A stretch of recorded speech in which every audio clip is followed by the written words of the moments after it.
이방인 고넬료 일행에게 복음은 화평의 복음이요, 화평의 복음은 갈릴리에서부터 시작되었고 나사렛 예수님께서는 성령과 능력을 기름 붓듯 하시는 하나님의 은혜 속에서 시혜자와 치유자의 삶을 사셨고, 유대인들은 나사렛 예수님을 십자가에 못 박아 죽였지만 하나님께서 그 예수님을 사흘째 되는 날에 다시 살리셨음을 증언하는 베드로의 설교는 본문 39절부터 41절에 이르러 이렇게 계속됩니다.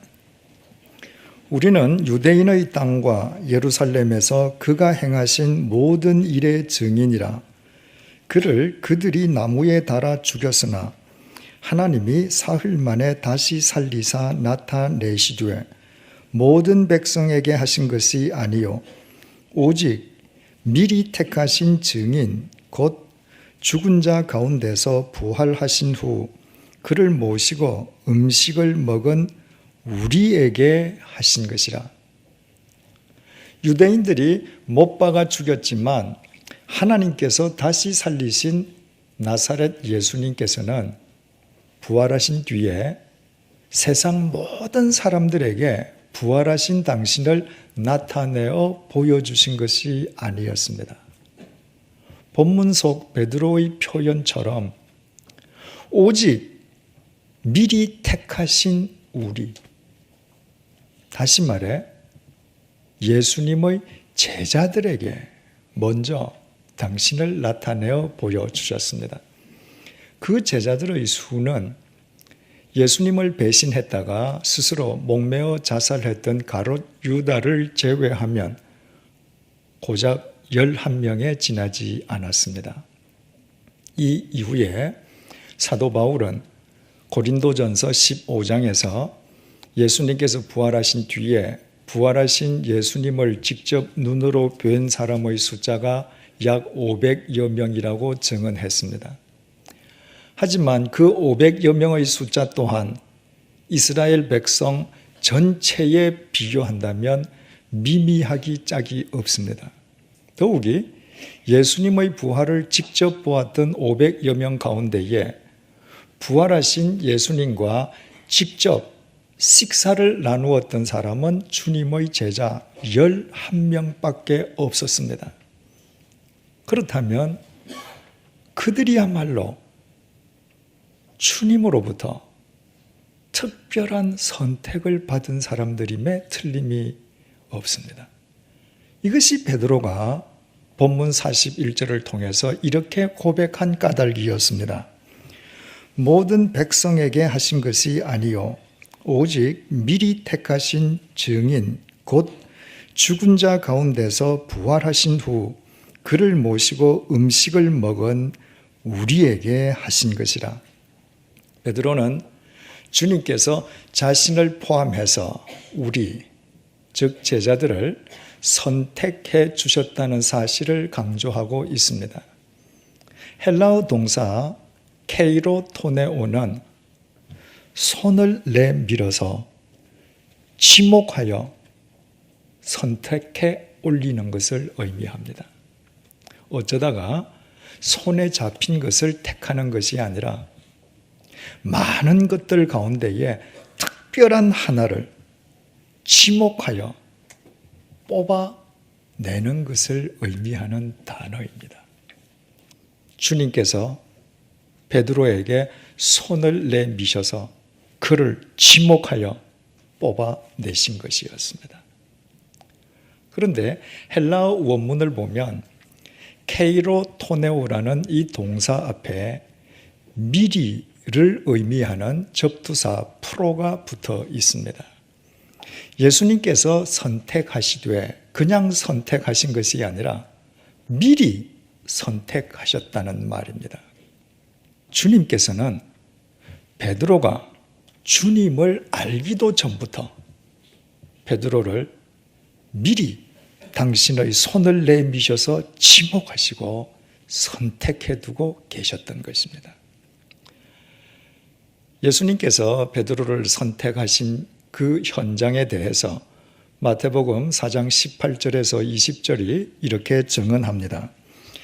갈릴리 해변을 다니시다가 두 형제 곧 베드로라 하는 시몬과 그의 형제 안드레가 바다에 그물 던지는 것을 보시니 그들은 어부라 말씀하시되 나를 따라오라 내가 너희를 사람을 낚는 어부가 되게 하리라. 그때 베드로 형제만 갈릴리의 어부였던 것이 아니었습니다. 길이 21km에 넓이 12km에 달하는 그 거대한 갈릴리 호수 주위에 살고 있는 남정네들은 거의 모두가 어부들이었습니다. 이를테면 갈릴리는 온통 어부 천지였습니다. 그런데 많고 많은 그 갈릴리 어부들 가운데에 주님께서는 유독 베드로 형제에게 당신의 손을 내밀어 그들을 지목하여 선택해 내셨습니다. 누가복음 5장 1절 이후의 내용은 이에 대해서 좀 더 구체적으로 증거해주고 있습니다. 무리가 몰려와서 하나님의 말씀을 들을새 예수는 게네사렛 호숫가에 서서 호숫가에 배 두 척이 있는 것을 보시니 어부들은 배에서 나와서 그물을 씻는지라. 예수께서 한 배에 오르시니 그 배는 시몬 베드로의 배라. 육지에서 조금 떼기를 청하시고 앉으사 배에서 무리를 가르치시더니 말씀을 마치시고 시몬 베드로에게 이르시되 깊은 데로 가서 그물을 내려 고기를 잡으라. 시몬 베드로가 대답하여 이르되 선생님 우리들이 밤이 새도록 수고하였으되 잡은 것이 없지만은 말씀에 의지하여 내가 그물을 내리리이다 하고 그렇게 하니 고기를 잡은 것이 심히 많아 그물이 찢어지는지라. 그날 거대한 인파가 주님 앞으로 몰려왔습니다. 그 많은 사람들 가운데에 베드로는 결코 돋보이는 존재가 아니었습니다. 베드로는 그 전날 밤이 새도록 고기잡이에 완전 실패한 초라하고 볼품없는 몰골이었습니다. 그런데도 주님께서는 당신 앞으로 몰려온 그 많고 많은 사람들 가운데에서 가장 초라하고 볼품없는 베드로에게 당신의 능력을 보여주시면서까지 그에게 손을 내밀어 그를 지목하여 선택해 내셨습니다. 그리고 주님께서는 3년 동안 그 베드로와 함께 하시면서 베드로를 당신의 제자로 키우셨습니다. 하지만 베드로는 매사에 주님의 제자답지 못했습니다. 주님께서 십자가에 못 박혀 돌아가시는 현장에서 주님을 외면하고 아예 도망쳐버린 믿을 수 없는 인간이었습니다. 이 세상 사람 가운데에 믿을 수 없는 인간을 자기 제자로 삼는 사람은 없습니다. 그것은 곧 자기 자신을 욕보이는 일이기 때문입니다. 그런데도 주님께서는 믿을 수 없는 인간인 베드로를 포기하시지 않았습니다. 부활하신 주님께서는 당신이 먼저 베드로를 찾아가셔서 부활하신 당신의 모습을 나타내어 보여주셨을 뿐만 아니라 그 베드로와 함께 식사까지 하시면서 베드로를 확고한 당신의 제자로 세워주셨습니다. 이유는 한 가지였습니다. 베드로는 주님께서 미리 손을 내밀어 지목하여 당신의 제자로 선택해 두셨던 사람이었기 때문입니다. 그러므로 갈릴리의 그 많고 많은 어부 가운데에 가장 초라하고 볼품없는 베드로가 주님의 선택을 받게 되었던 동기와 이유는 결코 베드로에게 있지 않았습니다. 그것은 오직 주님에 의한 주님의 절대적인 선택이었습니다. 바꾸어 말씀드리면 그것은 인간의 논리나 상식으로는 도저히 설명할 수 없는 주님의 신비로운 선택의 결과였습니다. 주님의 선택의 그 신비로움은 도무지 그 깊이를 측량할 길조차 없습니다. 이처럼 주님께서 신비로운 선택의 은총으로 자신을 선택해 주셨음을 누구보다도 잘 아는 베드로였기에 베드로는 이렇게 고백할 수밖에 없었던 것입니다. 모든 백성에게 하신 것이 아니요 오직 미리 택하신 증인 곧 죽은 자 가운데서 부활하신 후 그를 모시고 음식을 먹은 우리에게 하신 것이라. 한 단어 한 단어마다 신비로운 주님의 선택의 은총을 입은 베드로의 주체할 수 없는 감격이 넘쳐나고 있습니다. 여기에서 간과해서는 안 될 사실은 이 고백은 베드로가 아무도 없는 골방에서 혼자 행한 자기 독백이 아니라는 사실입니다. 베드로는 이방인 고넬료 일행에게 복음을 설교하는 가운데에 그와 같은 고백을 곁들였습니다. 그 이유가 무엇이겠습니까? 주님께서 특별히 자신을 선택해 주셨음을 과시함으로 자신을 이방인들 앞에서 돋보이게 하기 위함이었겠습니까? 결코 그렇지 않았습니다. 자기 앞에 앉아있는 이방인 고넬료 일행에게도 자신에게 임했던 은총과 동일한 은총이 임했음을, 다시 말해 주님의 신비로운 선택의 손길이 그들에게 임해 계심을 그들로 하여금 분명히 깨닫도록 해주기 위함이었습니다. 더 정확하게 표현한다면 부활하신 예수 그리스도께서 베드로를 당신의 도구로 삼아 이방인 고넬료 일행이 구원받은 그리스도인으로 선택되었다는 사실을 주님 당신께서 친히 그들에게 계시해 주시기 위함이었습니다. 왜 하필이면 그들입니까? 이스라엘에 얼마나 사람들이 많습니까? 그런데 왜 다른 사람들은 다 제쳐놓고 유태인도 아닌 가이사랴의 이방인인 그들이 주님의 그 신비로운 선택을 받게 되었습니까? 거기에는 왜라는 질문이 제기되지 않습니다. 그것은 오직 주님의 절대적인 신비로운 일방적인 은총이기 때문입니다. 베드로는 이 사실을 이방인 고넬료 일행에게 분명하게 일깨워 주기 위해서 그들 앞에서 미리 택하신 우리를 강조했습니다. 한 걸음 더 나아가서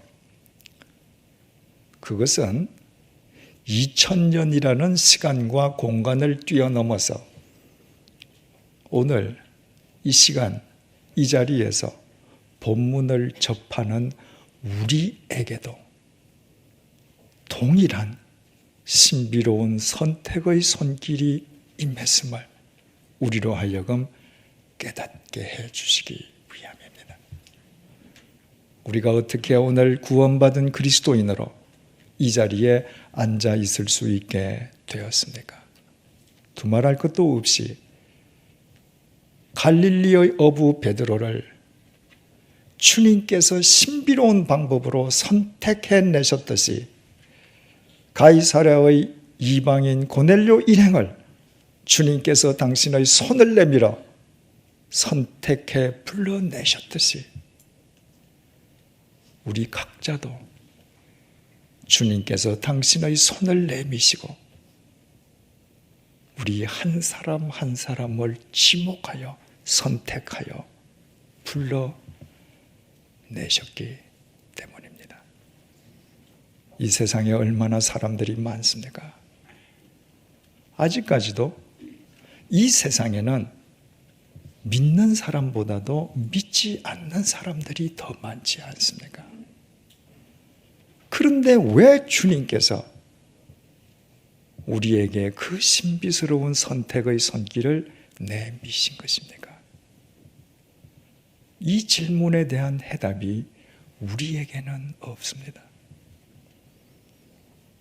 이 질문에 대한 해답은 신비로운 당신의 선택의 손길로 우리를 불러내신 주님께만 있습니다. 그래서 이 신비로운 선택의 손길은 생각하면 생각할수록 더더욱 신비롭기 그지없습니다.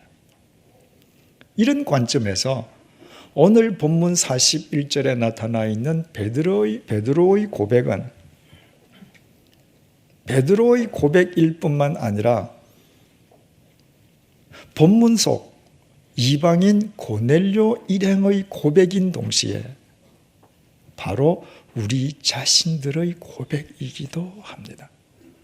바꾸어 말씀드리면 베드로가 오직 미리 택하신 우리라고 고백할 때 그 우리 속에는 2000년 전 베드로와 가이사랴의 이방인 고넬료 일행 그리고 21세기를 살고 있는 우리가 모두 포함되어 있는 것입니다.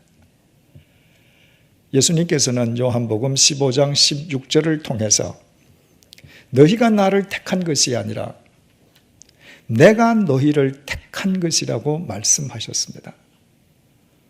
우리 신앙의 출발점이 어떤 경우에도 우리 자신이 아니라 우리에게 신비로운 선택의 손길을 내밀어 주신 주님에게 있음을 주님께서 직접 분명하게 밝혀주신 것입니다. 우리가 예수 그리스도를 우리 인생의 주인으로 모시고 그리스도인으로 살아가는 삶을 선택했다면 그것은 그 이전에 우리를 신비롭게 선택해 주신 주님의 선택의 은총이 먼저 있었기 때문입니다. 이 사실을 정확하게 깨달았던 베드로는 자기에게 임한 주님의 신비로운 선택의 은총을 감사하고 감격하고 찬양하는 것만으로 그치지 않았습니다. 베드로는 본문 속에서 자신을 가리켜 오직 미리 택하신 증인이라고 자기 정체성을 밝혔습니다.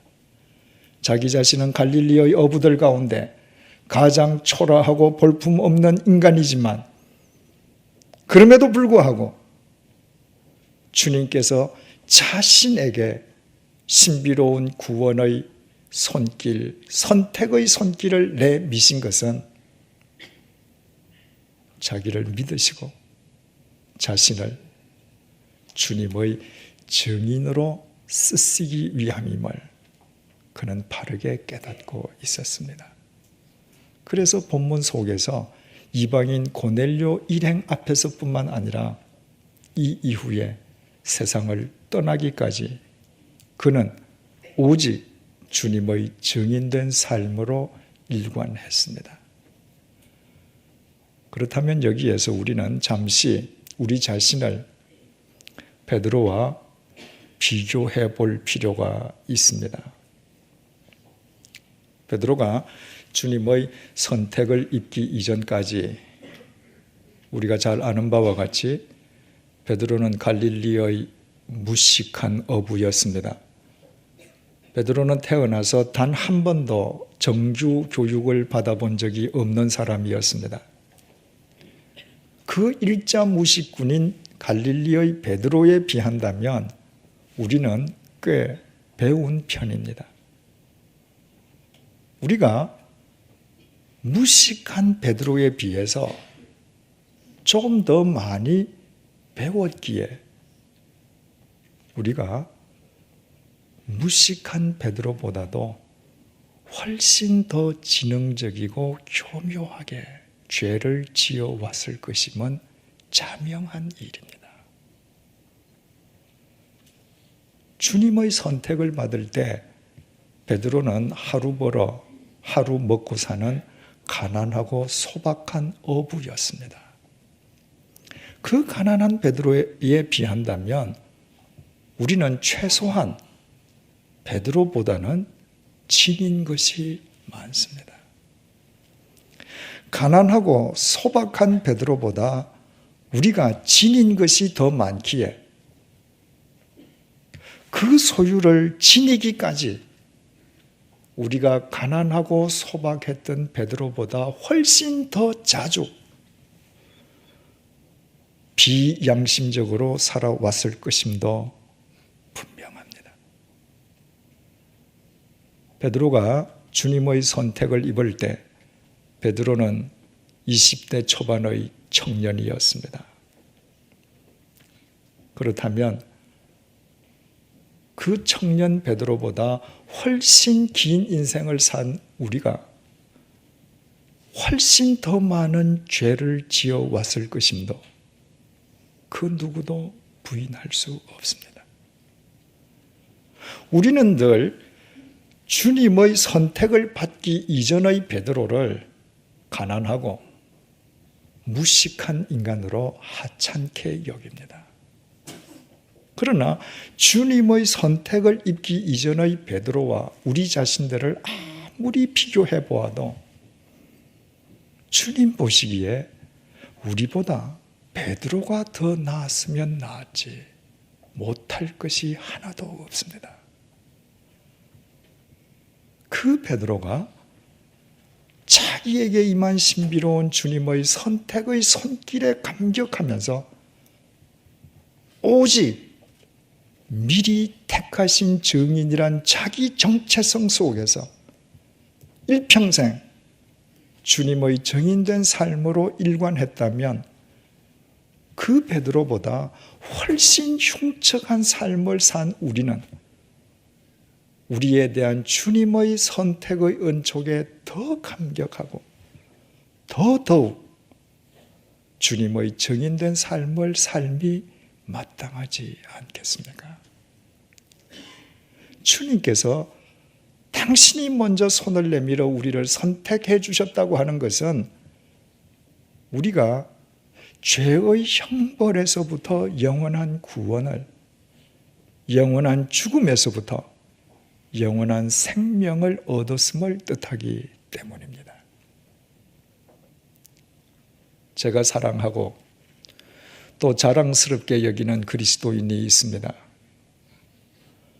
그분은 젊었을 때 유명한 대기업의 중력을 지냈습니다. 하지만 당시 그분은 이름난 대기업의 중력이 살기에는 어울려 보이지 않는 아파트에서 살았습니다. 오래전 제가 그분 댁을 방문했을 때 그분이 제게 이런 얘기를 했습니다. 목사님, 제가 마음만 먹으면 이보다 훨씬 더 큰 집에서 살 수 있습니다. 제 결제만으로 거래처에 지급되는 대금이 1년에 수백억 원에 달합니다. 그 금액에서 관례를 따라 리베이트만 챙겨도 돈 버는 것은 간단합니다. 그러나 저는 제 가족과 함께 신앙을 지키면서 주님과 더불어 이 작은 집에서 사는 것이 정말 행복합니다. 이 이후에 이분은 스스로 자신의 뜻을 쫓아서 삶의 터전을 한국에서 미국으로 옮겼습니다. 몇 해 전 미국에서 오랜만에 이분을 다시 만났습니다. 여전히 새벽에 주님의 말씀을 묵상하는 것으로부터 하루의 일과를 시작하고 있는 그분이 또다시 제게 이런 말을 했습니다.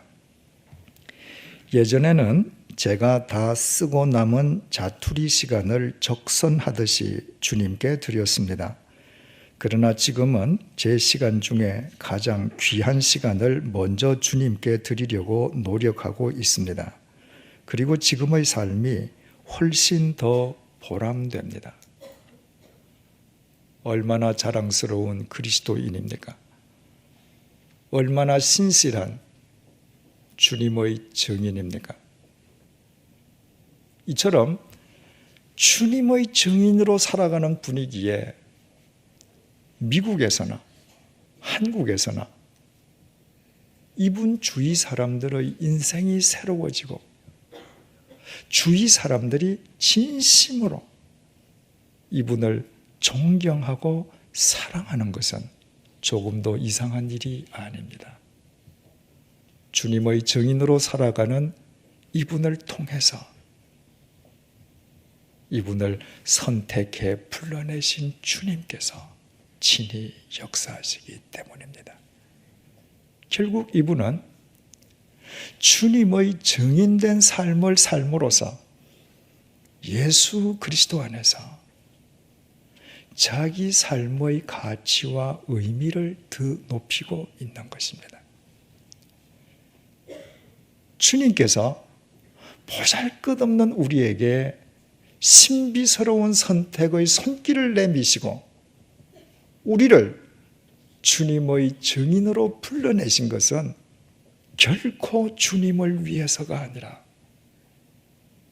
우리 자신을 위함임을 잊어서는 안 됩니다. 길이요 진리요 생명이신 예수 그리스도의 증인으로 이 세상을 살아간다고 하는 것은 공동묘지에서 한 줌의 흙으로 끝나버릴 우리의 인생을 예수 그리스도의 영원에 접목시키는 것을 뜻하기에 우리에게 우리 자신의 인생의 가치와 의미를 그보다 더 확대하는 길은 있을 수 없습니다. 본문 속 베드로를 보십시오. 이 베드로가 주님께서 자신에게 내미신 그 신비로운 선택의 손길을 감사하고 감격해하고 그 주님의 사랑을 찬송하기는 하면서도 주님의 증인된 삶을 살려 하지는 않았더라면 베드로는 이미 2000년 전에 갈릴리에서 한 줌의 흙으로 형체도 없이 사라졌을 것이요 21세기를 사는 우리가 그의 이름을 기릴 이유도 그를 흠모할 까닭도 없을 것입니다. 그러나 베드로는 자기에게 신비로운 선택의 은총을 베풀어 주신 주님께 주님의 증인된 삶으로 일평생 응답함으로써 예수 그리스도 안에서 인류의 역사를 새롭게 하는 위대한 사도가 되었습니다. 갈릴리의 가난하고 초라하고 무식했던 베드로에게 그보다 더 자기 인생의 의미와 가치를 극대화하는 길이 어디에 달리 있을 수 있겠습니까? 이 사실을 믿고 주님의 증인으로 살기만 하면 우리 역시 예수 그리스도 안에서 반드시 이 세상을 새롭게 하는 이 시대의 베드로들이 될 수 있습니다. 우리는 보잘것없지만 우리에게 손을 내밀어 당신의 증인으로 선택해내신 우리 주님께서 위대하시기 때문입니다. 기도하시겠습니다. 주님, 우리가 시장에서 고르는 물건 하나도 따지고 보면 예사롭지 않음을 알게 됩니다. 하필이면 바로 그날, 바로 그 시간에, 바로 그곳에서 많고 많은 물건 중에서 바로 그 물건을 택했다는 것 자체가 신비스러운 선택이 아닐 수 없습니다. 이처럼 우리가 하찮은 물건 하나 고르는 것도 신비스러운 선택이라면 우리가 주님을 알기도 전에 주님께서 먼저 우리에게 손을 내밀어 우리를 당신의 증인으로 지명하여 선택해 주신 그 신비로움을 우리가 어찌 인간의 말로 다 표현할 수 있겠습니까? 갈릴리의 무식하고 볼품없던 베드로보다 나을 것이라고는 하나도 없는 우리를 주님께서 당신의 증인으로 선택해 주신 것은 주님을 위함이 아니라 우리 자신을 위함임을 깨닫게 해주셔서 진심으로 감사합니다. 영원한 길이요 진리요 생명이신 주님의 증인으로 살아가는 것은 공동묘지에서 한 줌의 흙으로 끝나버릴 우리의 인생을 영원에 접목시키는 것이기에 그것이야말로 우리 자신의 가치와 의미를 예수 그리스도 안에서 극대화시키는 것임을 잊지 않도록 도와주옵소서. 이제 주님의 증인으로 살아가는 우리로 인해 우리가 만나는 모든 사람들의 인생관이 새로워지게 하옵소서. 주님의 증인으로 살아가는 우리로 인해 삶에 지치고 절망에 빠진 사람들이 소망을 얻게 하여 주옵소서. 주님의 증인으로 살아가는 우리로 인해 거짓과 불의가 진리 앞에 굴복하게 하옵소서. 주님의 증인으로 살아가는 우리로 인해 이 어두운 세상에 생명의 빛이 임하게 하여 주옵소서. 그리하여 우리 모두 주님 안에서 이 세상을 새롭게 하는 이 시대의 베드로로 살아가는 기쁨을 누리게 해 주시기를 예수님의 이름으로 간절히 기도드립니다. 아멘.